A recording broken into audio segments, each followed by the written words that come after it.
So the next thing that we want to look at is creating descriptive links. So screen readers are going to read a URL.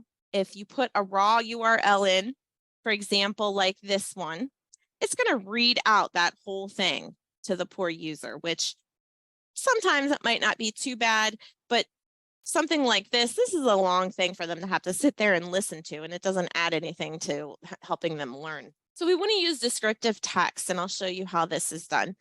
We also want to avoid click here, visit this site, click here for more, that kind of thing. And the reason for that is because if the person who is using the screen reader just wants to go through and see what the links are in a page, they can do that. But if all they're getting when they do that is click here, visit this website, that's not helpful. That doesn't tell them what the website is or what's going to happen when they click here. So we want to be descriptive so that the user knows exactly where they're going to be taken, and it's very easy for them to figure out if they want to click on that link or not.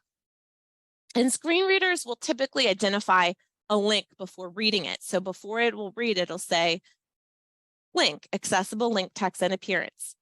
And it will let the user know that that is a link. And so that if it's descriptive, it makes it easy for them to know if that's something that they want to click on or if they want to come back to that web page later. Let's look at how to do this. I have a link here. We're going to stick with our classification of living things theme here. And I'm going to put this into my page. Now, this is the link. This is what it is. And I'm not going to leave it like this, but just so you know, we wouldn't want to put it in there like that because that's not going to help the student. So I'm going to take that out of there. What I want to do is type the descriptive text in here. We could actually just name the link. So we could say science track classification of living things. And again, the screen reader is going to let the student know that this is a link. So we don't need to say this is a link. We need to select the text, the friendly text or the descriptive text that we put in. And then up here at the top, there's going to be this link button. And by the way, you can do this with, this is an external link that I'm putting in because it's outside of Canvas, but you could do this with course links also. Let's say that you want to link a page to an assignment so that, or vice versa, so that students can quickly get from one place to another within a course. And you still would want to do it this way so that it's letting the student know exactly where they're clicking. But in this case, it's an external link. So it already has, since I highlighted that text, it already has my friendly text here. And then I just paste the link in and click done.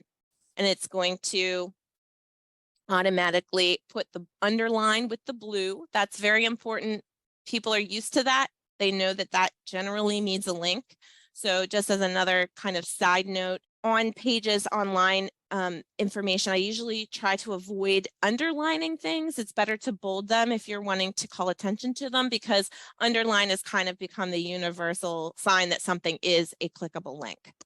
So we want to make sure that we've got our friendly links.